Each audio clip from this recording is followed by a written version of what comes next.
दोस्तों, आप सबका स्वागत है हमारे चैनल जी के विद वी के खंडेलवाल पर। और आज हम टाइम वेस्ट न करते हुए सीधा देखेंगे कि रीजनिंग का एक टॉपिक जिसका नाम है घड़ी या क्लॉक। घड़ी क्लॉक जो कि रीजनिंग का टॉपिक है। परीक्षा की दृष्टि से दोस्तों बहुत ही महत्वपूर्ण है। जैसे कि राजस्थान पुलिस में से 2 से 3 क्वेश्चन हर बार पूछे जाते हैं, तो ये राजस्थान पुलिस के लिए तो वेरी मोस्ट है। वैसे भी एसएससी के अंदर भी इसके क्वेश्चन आते हैं, अन्यथा स्टेट के कोई भी एग्जाम हो उसके अंदर भी इसके क्वेश्चन आते हैं। और हमें घड़ी के क्वेश्चन सॉल्व करने से पहले ये देखना होगा कि इससे क्वेश्चन कितने प्रकार के और कितने टाइप के पूछे जाते हैं। तो 4 टाइप के इससे क्वेश्चन बनते हैं। तो जिसमें सबसे पहले बनता है प्रतिबिंब, दूसरा बनता है दोस्तों आपके सामने समय का यानी टाइम से, तीसरा आपके सामने बनता है एंगल का यानी कोण, और चौथा आपके सामने होता है इसमें एरर यानी अशुद्धि से। ये 4 ही टाइप होते हैं दोस्तों घड़ी के क्वेश्चन, इन 4 टाइप से ही पूछे जाते हैं। हम गारंटी लेते हैं दोस्तों, आज के बाद इस 15 मिनट की वीडियो के बाद आज आपका एक भी घड़ी का क्वेश्चन गलत नहीं होगा। तो सबसे पहले हम प्रतिबिंब के बारे में देखते हैं कि प्रतिबिंब से कौन से क्वेश्चन पूछे जाते हैं। प्रतिबिंब से मेन रूप से दो क्वेश्चन पूछे जाते हैं, 2 प्रकार के प्रतिबिंब से। एक तो होता है वाटर इमेज और एक होता है मिरर इमेज। इन दोनों से ही क्वेश्चन नंबर से पूछे जाते हैं। वाटर इमेज और मिरर इमेज के बारे में आपको पता है दोस्तों, नहीं पता है तो नॉर्मल वर्बल रीजनिंग में इसका टॉपिक है, फिर मैं थोड़ा सा बता देता हूँ। वाटर इमेज में दोस्तों जैसे ये कोई वस्तु है तो वाटर इमेज कैसी बनेगी, ये जैसे लेफ्ट है, ये राइट है, ये टॉप है, ये बॉटम है। तो इसमें इमेज कैसे बनेगी दोस्तों, इसके अंदर जो बॉटम था वो तो टॉप हो जाएगा, टॉप था वो बॉटम हो जाएगा। ये बॉटम इधर आ गया और टॉप था ये इधर आ गया। लेफ्ट राइट में कोई चेंज नहीं होगा, लेफ्ट का लेफ्ट, राइट की राइट आपको दिखेगा। नेक्स्ट है इस और मिरर इमेज में क्या होता है दोस्तों, मिरर इमेज में लेफ्ट राइट टॉप बॉटम, ये मिरर इमेज है दोस्तों। तो इसके अंदर क्या होगा, इसके अंदर हम सिंपली देखते हैं कि जो लेफ्ट है, जो राइट है वो तो लेफ्ट हो गया, और जो लेफ्ट था वो राइट हो गया। टॉप और बॉटम सेम के सेम रहेंगे, इसके अंदर कोई परिवर्तन नहीं होता। तो ऐसे ही हमसे घड़ी के क्वेश्चन पूछे जाते हैं। और दोस्तों इससे पहले ये देख लेते हैं कि एग्जाम में जो घड़ी आती है वो कौन सी होती है। एग्जाम में जो भी घड़ी आती है वो एनालॉग घड़ी होती है, और उसके अंदर सांकेतिक भाषा में ये जैसे 6, 12, 9, 3 ऐसी घड़ी होती है जिसके अंदर नंबर नहीं लिखे होते। इस घड़ी से ही क्वेश्चन बनते हैं, इसमें ही सुइयों की स्थिति को पूछा जाता है। तो सबसे पहले हम बात करेंगे ये प्रतिबिंब के बारे में। प्रतिबिंब इमेज के प्रतिबिंब से हमसे कैसे क्वेश्चन पूछे जाते हैं, तो उसी के बारे में चलिए हम देखते हैं। जैसे हमें एग्जाम में मिलेगा कि एक घड़ी है जिसके अंदर हम सीधा शॉर्टकट क्वेश्चन लिखेंगे, पूरा क्वेश्चन नहीं लिखेंगे, टाइम वेस्ट होगा। एक घड़ी है उसके अंदर अगर मिरर में देखने पर 10:50 दिखा रहा है, मिरर में ये टाइम दोस्तों मिरर में है, तो वास्तविक टाइम कितना होगा, वास्तविक टाइम हमें निकालना है। तो सिंपली दोस्तों हम इसका फॉर्मूला यूज करेंगे। तो वास्तविक टाइम के लिए हम क्या करेंगे, 11:60 का मतलब टोटल 12 घंटे हो गए, उसमें से 10:50 को सिंपली घटा देंगे तो क्या होगा, 1:10 उसका एक्चुअल टाइम होगा। अगर 10:50 दिखा रहा है तो 1:10 उसका एक्चुअल टाइम है। नेक्स्ट है दोस्तों, अगर इसी तरह आपके सामने आ जाए 16:50, तो इसको आप कैसे करोगे, 11:60 से तो फालतू हो गया, तो इसको आप सिंपली क्या करोगे, 23:60 में से घटा देना है, क्योंकि 24 घंटे का टाइम दे रखा है। तो 24 घंटे में से ये भी टोटल 24 घंटे हैं, तो इससे सिंपली क्या होगा, 10 और ये 3, ये 6 गए, 13 में से 7 और 1, 17:10, 7:10 सिंपली टाइम आ गया। ये AM होगा, AM PM आप देख लेना, AM PM उसमें नहीं पूछते, अगर पूछते भी हैं तो ये AM होगा क्योंकि ये सब PM में है। अब दोस्तों प्रतिबिंब का मिरर से हमारा क्वेश्चन सॉल्व हो गया। अब हम देखते हैं वाटर इमेज से। वाटर इमेज में सिंपली आपको दोस्तों कुछ नहीं करना है, 18:30 में से जो भी टाइम दिया हो वो 18:30 में से माइनस कर देंगे। जैसे 5:10 किसी वोटर में देखने पर हो रही हैं, तो वास्तविक टाइम पूछा जाए तो उसे सिंपली 18:30 में से घटा देंगे। तो हमारा आंसर कितना आएगा? वो आएगा 20, 13:20 या 1:20। अब आपके सामने दोस्तों ऐसा भी दिमाग में आया होगा कि 18:30 में से अगर टाइम पूछ लिया जाए 5:50, तो 18:30 में से कैसे घटाएंगे? तो इसके लिए हमें क्या करना है दोस्तों, 1 घंटा इधर ले जाएंगे, तो 18 की जगह तो हो जाएगा 17, और 1 घंटा इधर गया तो 30 मिनट और 60 मिनट 90 मिनट। अब इस 90 मिनट में हम क्या करते हैं, अब इसमें से 5:50 घटा लेंगे, सिंपल है। ये हो गया 40 और ये कितना हो गया 12, सिंपल है, 12:40। तो ऐसे हम वोटर इमेज निकाल सकते हैं। उसके बाद हमारे सामने दूसरा क्वेश्चन आता है कि हम किसी भी, जैसे कि कोई भी वस्तु है उसका एंगल दिया हो, एंगल कैसे निकालें। जैसे हमारे सामने क्वेश्चन आ जाए, एक क्वेश्चन आ गया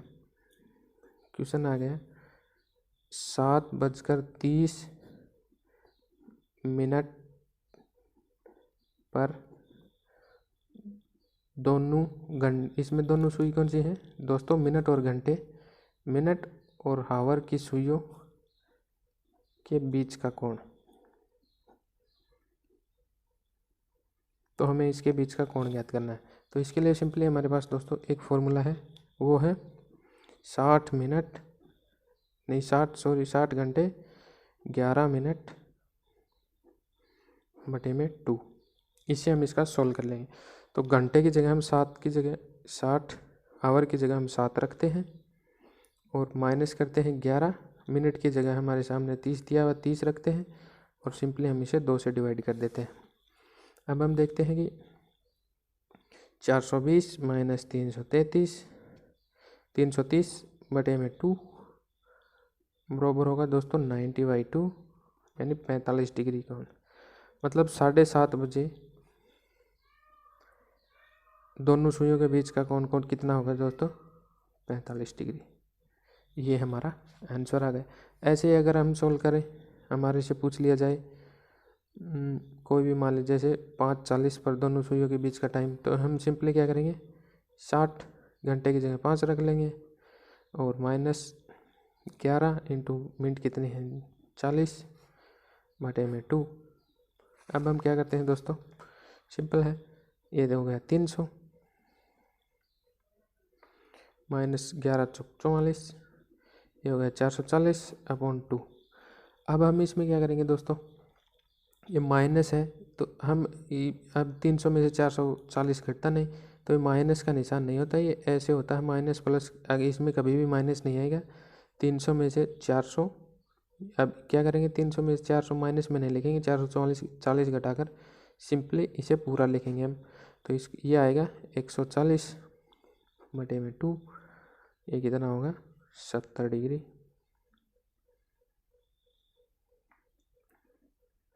मतलब 5:40 के बीच दोनों सुइयों के बीच का कोण कितना होगा 70 डिग्री। या फिर अगर दूसरी साइड से घड़ी में 2 एंगल बनते हैं, एक तो ये हो गया 70 डिग्री का 5:40 पर, और एक दूसरा कोण ये हो गया, तो ये हमने निकाल लिया 70 डिग्री, टोटल 360 होता है। इसमें 70 माइनस करेंगे तो ये कितना आ जाएगा, ये 70 माइनस करने से हमारे सामने आ जाएगा 290। तो इसमें 2 कोण बनेंगे, बड़ा वाला कोण तो 290 का, छोटा वाला कोण बनेगा 70 डिग्री का। ये दोनों कोण हम इसे ज्ञात कर सकते हैं।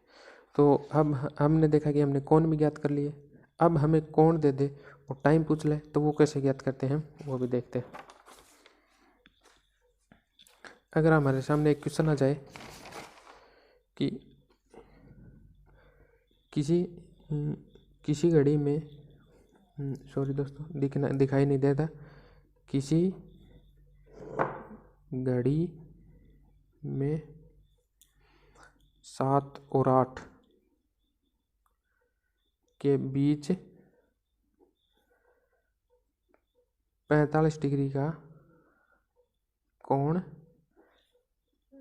कब बनेगा, ये हमसे क्वेश्चन पूछ लिया जाए। तो इसमें हम क्या करेंगे, सिंपली दोस्तों इसका भी एक फॉर्मूला है, 2/11 अपॉन A1 माइनस A2।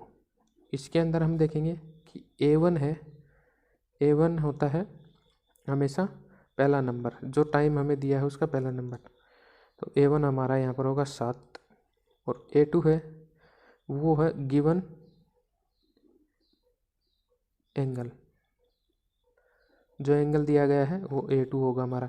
जो A1 है वो हमेशा 30 से मल्टीप्लाई होगा। 30 से मल्टीप्लाई क्यों होगा? क्योंकि 7 बज के है तो 7 बजेंगे तो एक, जैसे कि आपको सिंपली समझ में आएगा, एक पूरा चक्कर लगाने में कितना टाइम लगता है घंटे की सुई को? 360 डिग्री। और एक घंटे में कितना घूमती है? तो 12 घंटे में 360 घूमती है, तो एक घंटे में होगी 30 डिग्री, इसलिए इसे 30 से मल्टीपल किया जाता है। तो अब हमारे जो फॉर्मूला है वो पूरा सॉल्व हो गया है। अब इसके अंदर हम सीधा अपना मान रखते हैं। तो अब जैसे दिया गया है 7 से 8, तो 2/11। A1 बराबर कितना है? 7 × 30 और माइनस कितना है? 45 डिग्री दिया हुआ है। तो हम अब इसे सॉल्व कर लेते हैं। 2/11 210 माइनस 45, दोनों डिग्री में है। अब क्या करेंगे? 2/11 165 डिग्री। अब 165 डिग्री आ गया तो अब क्या करेंगे? इसे 2 से मल्टीप्लाई करेंगे तो 16 दूनी 32, एक 32 होता है तो 230 टोटल हो गया ये 330। अब 330 को क्या करेंगे दोस्तों? 11 से मल्टीप्लाई करेंगे, 11 से सॉरी दोस्तों मल्टीप्लाई नहीं डिवाइड करेंगे तो हमारे कितना आ जाएगा? 30 डिग्री। अब ये 30 डिग्री क्या है दोस्तों? ये 30 मिनट के बराबर है 30 डिग्री। अब 30 डिग्री ये हमारा आंसर नहीं है। अब क्या करेंगे? जो पहले शुरू में जो गिवन जो टाइम था पहला, जो हमने यहाँ A1 लिखा है, इसके आगे 30 मिनट लगा देंगे तो 7:30 के ऊपर 45 डिग्री का कोण बनेगा।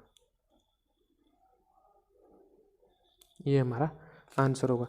अगर अब है इसे हम क्रॉस वेरीफाई भी कर सकते हैं। जैसे हमने पिछले अभी एंगल निकाला था, अभी एंगल से टाइम निकाला, अब इस एंगल दिया हुआ है इससे हम टाइम निकाले तो 7 और 8 के बीच में जो टाइम एंगल दिया हुआ है हमें 45 डिग्री का। अब हम इससे भी टाइम एंगल से भी टाइम निकाल सकते हैं और टाइम से एंगल भी निकाल सकते हैं।